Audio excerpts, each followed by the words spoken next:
সাতক্ষীরার শ্যামনগরে বন্যার নিয়ন্ত্রণ বাঁধ নির্মাণ প্রকল্পে চাঁদাবাজি, হামলা এবং কাজ বন্ধ করে দেওয়ার অভিযোগে জামাত নেতা হাজী মোহাম্মদ নজরুল ইসলাম ও তার এক সহযোগীকে কারাগারে পাঠিয়েছেন আদালত। সোমবার সাতক্ষীরার চিফ জুডিশিয়াল ম্যাজিস্ট্রেট আদালতে হাজির হয়ে জামিন আবেদন করেন বুড়িগোয়ালিনী ইউনিয়ন পরিষদ চেয়ারম্যান ও জামাত নেতা হাজী মোহাম্মদ নুরুল ইসলাম ও তার সহযোগী বিশ্বজিৎ মণ্ডল। শুনানি শেষে আদালত তাদের জামিন আবেদন নামঞ্জুর করে কারাগারে পাঠানোর নির্দেশ দেন।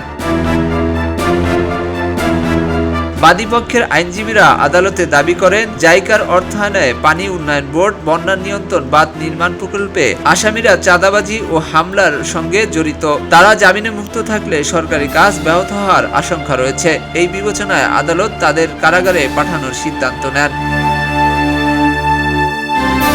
মামলার এজাহার অনুযায়ী শ্যামনগরের পূর্ব দুর্গাবাটি এলাকার চলমান প্রকল্পে গত বছর আগস্ট থেকে চাঁদা দাবি ও কাজ বন্ধের চাপ দেওয়া হচ্ছিল। চাঁদা না দেওয়ায় এপ্রিল থেকে কাজ বন্ধ হয়ে যায়। অভিযোগ রয়েছে, গত 19 মে রাতে প্রকল্প এলাকায় গিয়ে হাজী নজরুল ইসলাম 15 লাখ টাকা চাঁদা দাবি করেন এবং কাজ চালিয়ে গেলে কর্মকর্তা কর্মচারীদের হত্যার হুমকি দেন।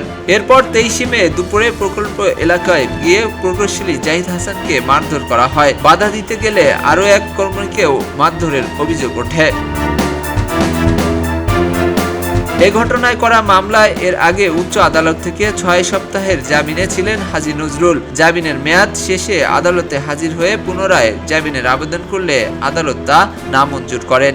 খবরের কাগজ, নিখাত, নির্ভীক, নিরপেক্ষ।